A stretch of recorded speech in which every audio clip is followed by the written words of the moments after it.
Hello everyone, आपण पाहत आहोत मॅन्युफॅक्चरिंग टेक्नॉलॉजी म्हणजेच MPR हा सब्जेक्ट. आता MPR या सब्जेक्टमध्ये आपण युनिट वाईज रिव्हिजन पाहत आहोत.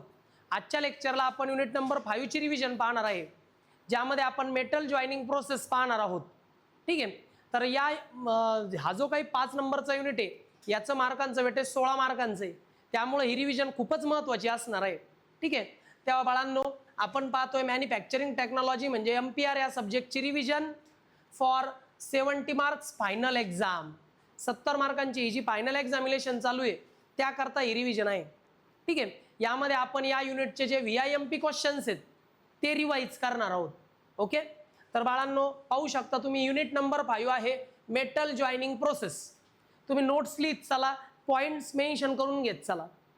आता यामध्ये जर पाहिलं तर मेटल जॉईनिंग प्रोसेसमध्ये आपल्याला वेल्डिंगचे वेगवेगळे टाइप्स, त्यानंतर वेल्डिंगमध्ये येणारे डिफेक्ट्स, सॉल्डरिंग, ब्रेझिंग आणि सेफ्टी प्रॅक्टिसेस हे पॉईंट आपल्याला पाहायचे. मेटल जॉईनिंग प्रोसेस हा जो युनिट आहे याला टोटल 16 मार्क्सचं वेटेज आहे. 16 मार्कांचा हा युनिट आहे. ठीक आहे. आता यामध्ये फक्त 6 पॉईंट प्रॉपर करायचे. पहिला पॉईंट करायचा आहे वेल्डिंग प्रोसेस. मग वेल्डिंग प्रोसेस म्हणजे काय, वेल्डिंगचे वेगवेगळे टाइप्स कोणते ते आपल्याला पाहायचे. वेल्डिंगसाठी लागणारे कॉम्पोनंट कोणते, इन्स्ट्रुमेंट कोणते ते आपल्याला पाहायचे. दुसऱ्या पॉईंटमध्ये पाहायचे गॅस वेल्डिंग. गॅस वेल्डिंग म्हणजे काय, त्याचे मेरिट डिमेरिट्स काय. मग पाहणारे आर्क वेल्डिंग. आर्क वेल्डिंग म्हणजे काय, त्याचे सबटाइप्स कोणते, मेरिट्स आणि डिमेरिट्स. त्यानंतर आपण पाहणारे सॉल्डरिंग आणि ब्रेझिंग कन्सेप्ट. सॉल्डरिंग आणि ब्रेझिंगचं कंपॅरिझन आपण पाहणार आहे. त्यानंतर वेल्डिंग जॉईंटमध्ये येणारे डिफेक्ट्स कोणते, ते डिफेक्ट कशामुळे येतात, त्या डिफेक्टवर रिमेडीज काय, उपाय काय.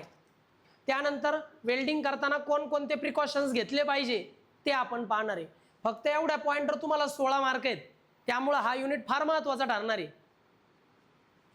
स्क्रीनशॉट घ्या बाळांनो. चला बाळांनो, स्क्रीनशॉट घेतला असेल, नेहमीप्रमाणे तुम्हाला अगोदरही सांगितलेलं आहे की तुम्हाला काय करायचं आहे, फक्त महालेज अकॅडमीचा जो व्हॉट्सअप ग्रुप आहे तो जॉईन करून ठेवायचा आहे. तुम्ही आता फर्स्ट इयरमधून सेकंड इयरमध्ये जाणार आहात. सेकंड इयरचा हा ग्रुप आहे 2026 साठी, जेव्हा तुम्ही थर्ड सेमला जाणार आहे. मग त्या सेमिस्टरचे कोणकोणत्या सब्जेक्टचे क्लास घेतले जाणार, फी स्ट्रक्चर कसं आहे, कोणतं लेक्चर यूट्यूबवर केव्हा अपलोड केलं जाईल, त्याची सगळी इन्फॉर्मेशन या ग्रुपवर येणार आहे. तेव्हा तुम्ही काय करायचं आहे, फक्त की या स्क्रीनचा स्क्रीनशॉट काढून घ्या. व्हॉट्सॲपचा जो काही बारकोड आहे त्याला स्कॅन करा आणि त्या आपल्या महालेज अकॅडमीच्या व्हॉट्सअप ग्रुपवर जॉईन करून ठेवा. म्हणजे तुम्हाला सगळेचे सगळे अपडेट्स मिळत राहतील. ओके. चला पाहूया आता बाळांनो, पहिला पॉईंट या युनिटचा वेल्डिंग प्रोसेस. वेल्डिंग प्रोसेस म्हणजे काय, process of joining metal by heating. मेटलला हिट करायचं आणि त्या दोन मेटलला जॉईन करायचं, या प्रोसेसला म्हणतात welding process. The process of joining the two metals by heating म्हणजे त्या मेटलला हिट देऊन त्या मेटलला जॉईन केलं जातं, या प्रोसेसला म्हणतात वेल्डिंग. काय म्हणतात, welding. Okay. With or without pressure and filler material. मग याच्यात तुम्ही प्रेशर वापरू शकता किंवा नाही वापरू शकत, फिलर मटेरियल यूज करू शकता किंवा नाही यूज केलं तरी चालेल. मग लक्षात ठेवा, the process of joining the two metals by heating this process is called as welding process. बरं, वेल्डेबिलिटी म्हणजे काय, ability of a material to be welded without defect. तुम्हाला माहिती आहे प्रत्येक मटेरियलला वेल्डिंग बसत नाही. असे काही स्पेसिफिक मेटल आहे ज्यांना वेल्डिंग करता येतं. मग ज्या मटेरियलला वेल्डिंग करण्याची ॲबिलिटी आहे विदाउट एनी डिफेक्ट, कुठलेही डिफेक्ट नसल्याशिवाय, कुठलेही डिफेक्ट येण्याशिवाय, म्हणजे कुठलेही डिफेक्ट न येता त्या मटेरियलमध्ये जी वेल्डिंग करण्याची ॲबिलिटी आहे त्या ॲबिलिटीला म्हणतात weldability. Ability of material to be welded without defect is called as weldability. Okay. पुढे येतं बाळांनो क्लासिफिकेशन. बरं, किती प्रकारच्या वेल्डिंग आहे, तर आपल्याकडे 4 वेगवेगळ्या प्रकारच्या वेल्डिंग आहे. पहिलं येतं फ्युजन वेल्डिंग. फ्युजन वेल्डिंगमध्ये जो बेस मेटल आहे त्याला आपण मेल्ट करतो. मग येतं आर्क वेल्डिंग, गॅस वेल्डिंग. मग येतं pressure welding.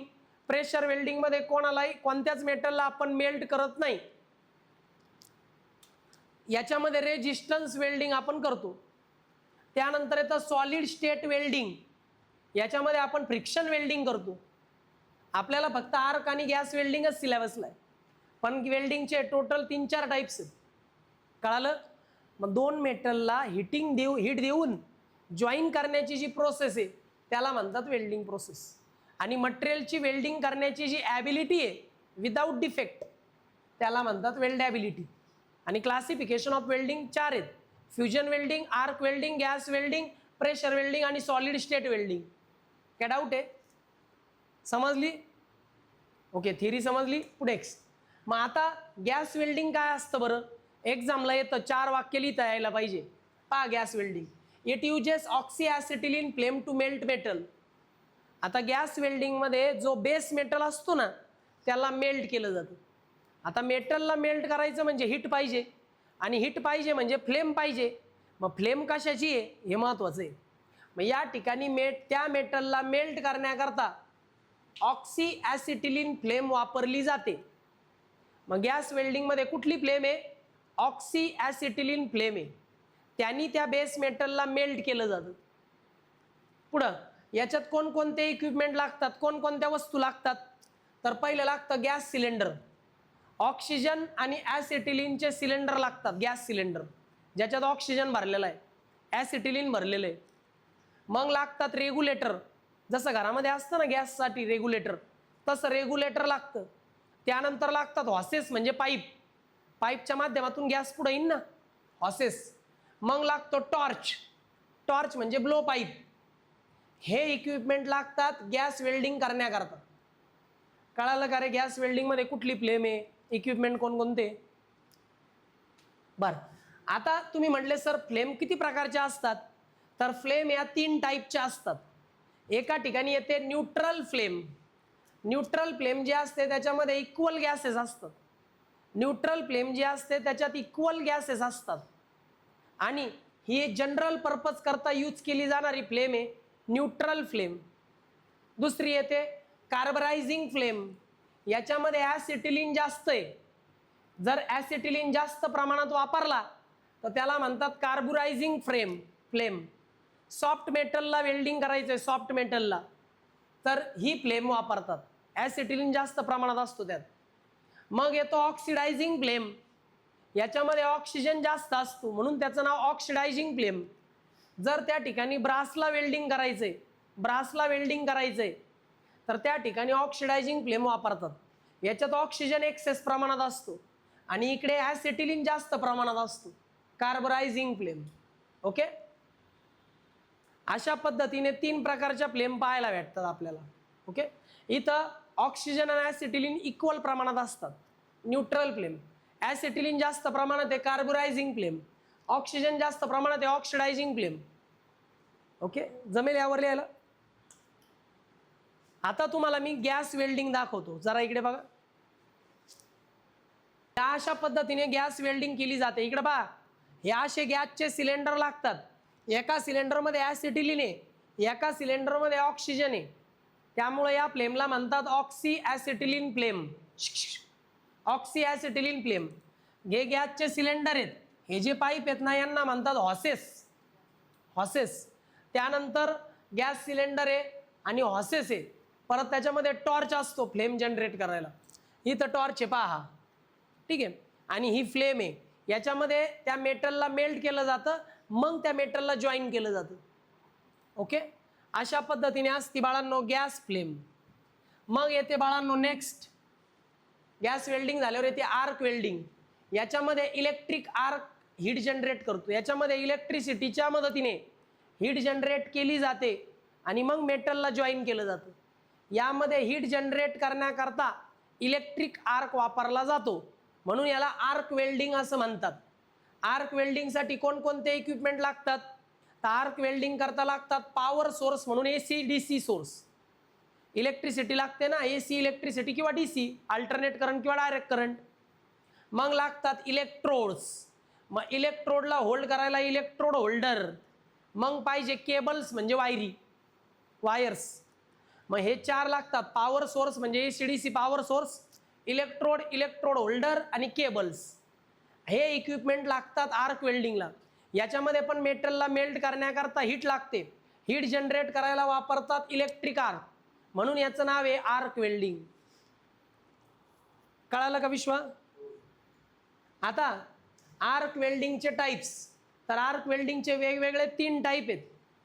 Flux shielded metal arc welding, flux shielded metal arc welding, याला शॉर्टकटमध्ये म्हणतात SMAW.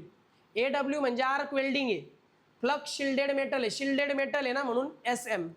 शिल्डेड मेटल आर्क वेल्डिंग याच्यामध्ये जो इलेक्ट्रोड आहे त्याला कोटिंग केलेलं असतं, याच्यामध्ये कोटिंग केलेला इलेक्ट्रोड वापरतात, कोटिंग केलेला इलेक्ट्रोड वापरतात, म्हणून याचं नाव flux shielded metal arc welding.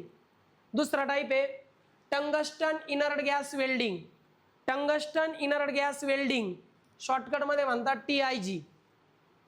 TIG non कन्झ्युमेबल tungsten electrode, याच्यामध्ये नॉन कन्झ्युमेबल टंगस्टन इलेक्ट्रोड वापरतात, नॉन कन्झ्युमेबल टंगस्टन इलेक्ट्रोड यामध्ये वापरतात, म्हणजे टंगस्टनचा इलेक्ट्रोड वापरतात म्हणून तर नाव याचं टंगस्टन इनर्ट गॅस वेल्डिंग आहे.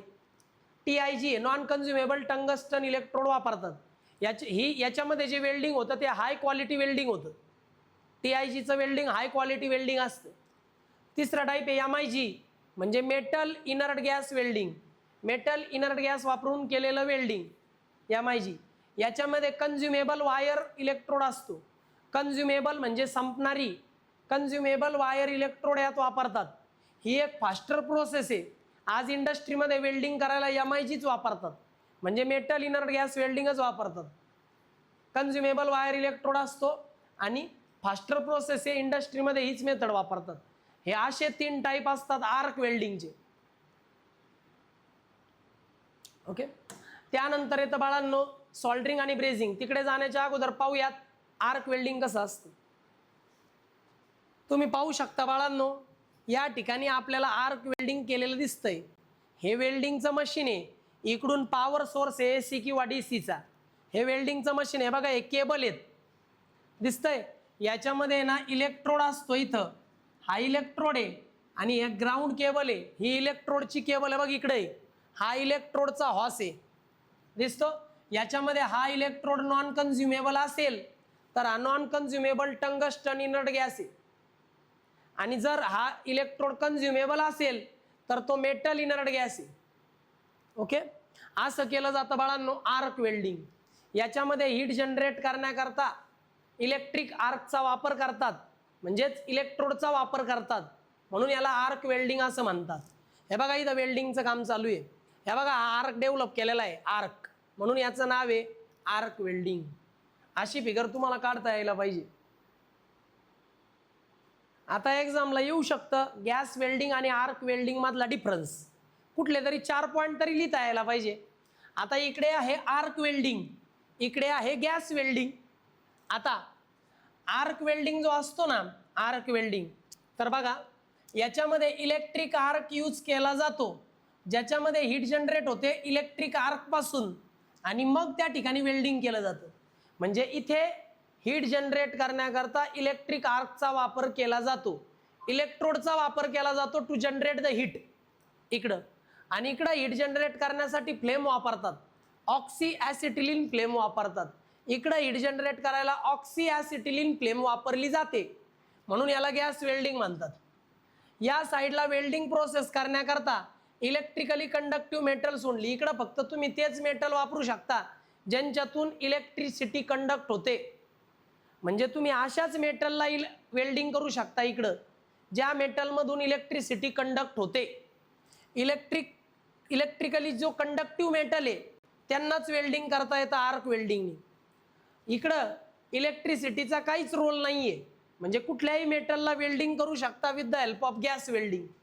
Electrical conductivity has no role, म्हणून इकडं तुम्ही कुठल्याही मेटलला वेल्डिंग करू शकता. इकडं इलेक्ट्रिक पॉवर सप्लाय गरजेचं आहे, इकडं इलेक्ट्रिक पॉवर सप्लाय गरजेचा नाही. इकडे ऑक्सिजन आणि ॲसिटिलीनचे गॅस सिलेंडर पाहिजे, इकडं इलेक्ट्रिसिटीचा पॉवर सप्लाय पाहिजे AC किंवा DC. ठीक आहे, इकडं हाय टेम्परेचरवरती शिल्डिंग करावं लागतं, हाय टेम्परेचर शिल्डिंग प्रोव्हाइड करावं लागतं. इकडं हाय टेम्परेचर शिल्डिंग प्रोव्हाइड करायची गरज नाही, हाय टेम्परेचर सिल्डिंग प्रोव्हाइड करायची गरज नाही.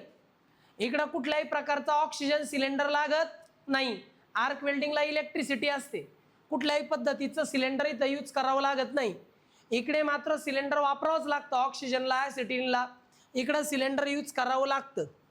बरं, याचं जे काही टेम्परेचर आहे आर्क वेल्डिंगचं टेम्परेचर हे 600 डिग्री सेल्सिअस किंवा त्याच्यापेक्षा जास्त असू शकतं. इकडं टेम्परेचर 600 डिग्री सेल्सिअस पर्यंत किंवा त्याच्यापेक्षा जास्त असू शकतं. इकडे टेम्परेचर मॅक्सिमम 300 डिग्री सेल्सिअस असू शकतं. अशा पद्धतीने हा डिफरन्स एक्झामला येतो म्हणजे येतोच. घेतला. आता त्यानंतर आपण पाहणार आहे बाळांनो सॉल्डरिंग आणि ब्रेझिंग. आता सॉल्डरिंग म्हणजे काय? जेव्हा तुम्ही वेल्डिंग करता लोअर टेम्परेचरवर, जेव्हा तुम्ही वेल्डिंग कमी टेम्परेचरवर करता म्हणजे लेस दॅन 450 डिग्री सेल्सिअसपेक्षा कमी टेम्परेचरवर जर वेल्डिंग करताय तर त्याला म्हणतात सॉल्डरिंग. सॉल्डरिंगमध्ये कमी टेम्परेचरवर वेल्डिंग केलं जातं, त्याला सॉल्डरिंग म्हणतात. याच्यामध्ये फिलर मटेरियल वापरलं जातं. फिलर मटेरियल कोणतं आहे तर टीन आणि लीडचा ॲलॉय. टीन आणि लीड यांचा ॲलॉय, टीन आणि लीडचा alloy as a filler material म्हणून वापरला जातो. याच्यामध्ये इलेक्ट्रॉनिक्समध्ये जनरली सॉल्डरिंग केलं जातं. इलेक्ट्रॉनिक्समध्ये म्हणजे टी व्ही आहे, फ्रीज आहे, याच्यामध्ये सॉल्डरिंग केलं जातं इलेक्ट्रॉनिक्समध्ये. टीन लीडचा ॲलॉय हा फिलर मटेरियल म्हणून वापरला जातो. म्हणजे ज्या वेल्डिंगमध्ये टेम्परेचर कमी असतं लेस दॅन 450 डिग्री सेल्सिअस त्याला म्हणतात सॉल्डरिंग. मग येतं ब्रेझिंग. आता ब्रेझिंगमध्ये असं वेल्डिंग ज्याच्यामध्ये हायर टेम्परेचर यूज केलं जातं, असं वेल्डिंग ज्याच्यामध्ये हायर टेम्परेचर यूज केलं जातं म्हणजे ग्रेटर दॅन 450 डिग्री सेल्सिअस. ज्यामध्ये टेम्परेचर हे 450 डिग्री सेल्सिअसपेक्षा जास्त यूज केलं जातं, हायर टेम्परेचर यूज केलं जातं, त्याला ब्रेझिंग म्हणतात. ओके. याच्यामध्ये सॉल्डरिंगपेक्षा स्ट्रॉंगर जॉईंट मिळतात. सॉल्डरिंगचे जॉईंट थोडे वीक असतात, ब्रेझिंगचे जॉईंट थोडे स्ट्रॉंग असतात. मग 450 डिग्री सेल्सिअसपेक्षा कमी टेम्परेचर असेल तर सॉल्डरिंग, 450 डिग्री सेल्सिअसपेक्षा जास्त टेम्परेचर असेल तर ब्रेझिंग. इकडं जे जॉईंट आहेत ते थोडे वीक असतात, इकडचे जॉईंट हे स्ट्रॉंग असतात. इकडं पिलर मटेरियल म्हणून टीन लीडचे ॲलॉय वापरतात. इलेक्ट्रॉनिक्समध्ये सॉल्डरिंग केलं जातं. आता ब्रेझिंग आणि सॉल्डरिंग यांच्यातला डिफरन्स हमखास एक्झामला येतो. बघा, इकडं ब्रेझिंग आहे, इकडं सॉल्डरिंग आहे. तर इकडं जे पिलर मटेरियल आहे या पिलर मटेरियलचा मेल्टिंग पॉईंट 400 डिग्री सेल्सिअसपेक्षा जास्त असतो. ब्रेझिंग मटेरियलमध्ये सुद्धा पिलर मटेरियल वापरतात ब्रेझिंगमध्ये. तर ब्रेझिंगमध्ये जे पिलर मटेरियल आहे त्याचं मेल्टिंग टेम्परेचर असतं 400 डिग्री सेल्सिअसपेक्षा जास्त. आणि इकडं सॉल्डरिंगमध्ये जे पिलर मटेरियल आपण वापरतो त्याचं टेम्परेचर 400 डिग्री सेल्सिअसपेक्षा कमी असतं. फिलर मटेरियलचा मेल्टिंग पॉईंट हा 400 डिग्री सेल्सिअसपेक्षा कमी आहे सॉल्डरिंगमध्ये, इकडे जास्त. बरं, इथं तुम्हाला स्टेबल जॉईंट्स पाहायला मिळतात. ब्रेझिंगमध्ये स्टेबल जॉईंट्स तयार होतात. असे जॉईंट तयार होतात जिथं ज्यांची स्ट्रेंथ जास्त आहे, स्टेबल जॉईंट्स पाहायला मिळतात. इकडे मात्र लेस स्टेबल जॉईंट्स पाहायला मिळतात. इकडच्या जॉईंटमध्ये तेवढीशी स्ट्रेंथ नसते. सॉल्डरिंगने एवढा जॉईंट स्ट्रॉंग होत नाही, ब्रेझिंगने जॉईंट एकदम स्ट्रॉंग होतो. इकडं हायर टेम्परेचर हायर प्रेशर याचा इफेक्ट जॉईंटवर होत नाही. हायर प्रेशर हायर टेम्परेचर यांचा इफेक्ट जॉईंटवर होत नाही. इकडे मात्र हायर टेम्परेचर हायर प्रेशर यांचा इफेक्ट जॉईंटवर होतो. इकडे ब्रेझिंगचे इक्विपमेंट खूप कॉस्टली आहे, महागडे ब्रेझिंगचे इक्विपमेंट, पण यांचे इक्विपमेंट फार कॉस्टली नाहीत, कमी कॉस्टली आहे, चीप आहे. अशा पद्धतीने सॉल्डरिंग ब्रेझिंगचे 4 पॉईंट डिफरन्सचे येतात म्हणजे येतात एक्झामला. ओके. आता येतं बाळांनो कंपॅरिझन, जे मी आत्ताच पाहिलं की ब्रेझिंग ही स्ट्रॉंगर जॉईंट देते दॅन सॉल्डरिंग. सॉल्डरिंगपेक्षा ब्रेझिंगचे जॉईंट हे स्ट्रॉंगर असतात. सॉल्डरिंग चिपर आणि इझियर. सॉल्डरिंग चिपर आहे, इझियर आहे, पण ब्रेझिंग थोडीशी कॉस्टली आहे, पण त्याचे जॉईंट स्ट्रॉंग असतात. Merits, joints dissimilar metal. Brazing जो आहे ना त्याने डिसिमिलर मेटल जॉईन करता येतात. लेस डिस्टॉर्शन, जनरली डिस्टॉर्शन होतच नाही वेल्डिंगमध्ये. डिमेरिट्स, लक्षात ठेवा लोअर स्ट्रेंथ दॅन वेल्डिंग, वेल्डिंगपेक्षा स्ट्रेंथ कमी असते, वेल्डिंगची स्ट्रेंथ जास्त आहे ब्रेझिंग आणि सॉल्डरिंगपेक्षा. कुठं वापरतात बरं ब्रेझिंग आणि सॉल्डरिंग? पाईपमध्ये, इलेक्ट्रिकल वर्कमध्ये, ऑटोमोबाईलच्या पार्टमध्ये ब्रेझिंग आणि सॉल्डरिंग करतात. ओके, बघा या ठिकाणी मेटलचं ब्रेझिंग केलं जाते. पहा हे ब्रेझिंग आहे, वेल्डिंगच आहे पण त्याचं टेम्परेचर 450 डिग्री सेल्सिअस पेक्षा जास्त आहे. हे ब्रेझिंग आहे.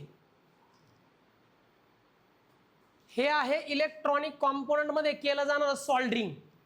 याचं टेम्परेचर 450 डिग्री सेल्सिअस पेक्षा कमी असतं, याची स्ट्रेंथही कमी असते ब्रेझिंग पेक्षा. ओके, हे आहे सॉल्डरिंग.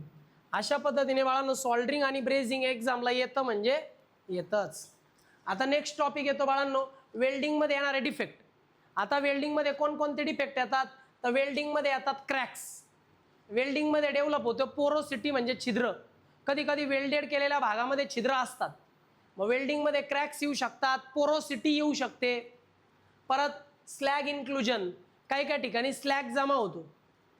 बरं इनकम्प्लीट फ्युजन, कधी कधी फ्युजन कम्प्लिटली होत नाही, फ्युजन प्रॉपर झालं पाहिजे. आणि अंडरकट, अंडरकट अशा पद्धतीचे डिफेक्ट आपल्याला वेल्डिंगमध्ये पाहायला मिळतात. हे डिफेक्ट येण्याचे कॉजेस काय, कारण काय? तर हे डिफेक्ट पाहायला भेटतात पुअर टेक्नॉलॉजीमुळं, की तुमची टेक्निक जर प्रॉपर नसेल वेल्डिंगची तर असे डिफेक्ट पाहायला मिळतात. जर त्या ठिकाणी तुम्ही प्रॉपर टेम्परेचर यूज केलं नाही, इम्प्रॉपर टेम्परेचर यूज केलं तर त्या ठिकाणी बाळांनो वेल्डिंग चांगली होत नाही, असे डिफेक्ट पाहायला भेटतात. कॉन्टॅमिनेशन, जर समजा तुम्ही मेल्ट केल्यानंतर त्यामध्ये कॉन्टॅमिनेशन झालं वेल्डिंग करताना तर कॉन्टॅमिनेशनमुळं पण हे डिफेक्ट पाहायला भेटतात. Contamination, improper temperature, poor technique या गोष्टींमुळे हे डिफेक्ट पाहायला भेटतात. मग आता वेल्डिंग करताना डिफेक्ट यायला नकोत, त्यासाठी कोणत्या रिमिडीज म्हणजे उपाययोजना करायच्या? पहिलं प्रॉपर क्लिनिंग, ज्या ठिकाणी वेल्डिंग करायचं तो भाग स्वच्छ करून घ्यायचा, प्रॉपर क्लिनिंग करायचा. Contact current and speed, correct current and speed, current आणि स्पीड प्रॉपर ठेवायचा. वेल्डिंगचा स्पीड आणि वेल्डिंगसाठी यूज केला जाणारा करंट प्रॉपर ठेवायचा. स्किल्ड ऑपरेशन आणि स्किल्ड लेबर वापरायचे, स्किल्ड सुपरविजन ठेवायचं. या गोष्टी जर प्रिफर केल्या तर वेल्डिंगमध्ये डिफेक्ट येत नाहीत. यावर एक एक सेंटेन्स इझिली करता येतं बाळांनो. आणि शेवटचा पॉईंट आहे बाळांनो या युनिटचा, safety precautions in welding. Welding करताना कोणते प्रिकॉशन घेतले पाहिजे, कोणती काळजी घेतली पाहिजे? तर विअर पीपी, तुमचे जे पीपीई किट आहे, म्हणजे पीपीई किट म्हणजे हातामध्ये ग्लोव्ज आहे, डोक्यामध्ये हेल्मेट आहे, गॉगल्स आहे, ह्या गोष्टी तुम्ही घातल्या पाहिजे जेव्हा तुम्ही वेल्डिंग करताय. हां, त्यानंतर प्रॉपर व्हेंटिलेशन, वेल्डिंग करताना तिथं प्रॉपर व्हेंटिलेशन असलं पाहिजे. Avoid electric shock, electric shock लागणार नाही याची काळजी घेतली पाहिजे. हँडल गॅस सिलेंडर केअरफुली, गॅसचे सिलेंडर काळजीपूर्वक हाताळले पाहिजे. की फायर एक्सटिंग्विशर नियर बाय, आणि आजूबाजूला फायर एक्सटिंग्विशर असले पाहिजे. आग वगैरे लागली तर विझवायला काहीतरी पाहिजे आजूबाजूला फायर एक्सटिंग्विशर. या गोष्टी जर फॉलो केल्या, प्रिकॉशन फॉलो केले तर वेल्डिंग प्रॉपर होते. पीपीई किट घालायचे, व्हेंटिलेशन प्रॉपर ठेवायचं, इलेक्ट्रिक शॉक लागला नाही पाहिजे काळजी घ्यायची, गॅस सिलेंडरला केअरफुली हँडल करायचं, फायर एक्सटिंग्विशर आजूबाजूला ठेवायचे. याच्यापासून बाळांनो हे प्रिकॉशन घेतले तर वेल्डिंग प्रॉपर होतं. ओके, अशा पद्धतीने तुमचा युनिट नंबर 5 जो 16 मार्कांचा आहे तो मी प्रॉपर इथं एक्सप्लेन केलेला आहे. मी सांगितले तेच पॉईंट प्रॉपर करा, त्याच पॉईंटला फक्त सेंटेन्सेसमध्ये कन्वर्ट करा. ओके, तर आज आपण इथे थांबतोय, भेटूयात नेक्स्ट लेक्चरला. Okay, bye students.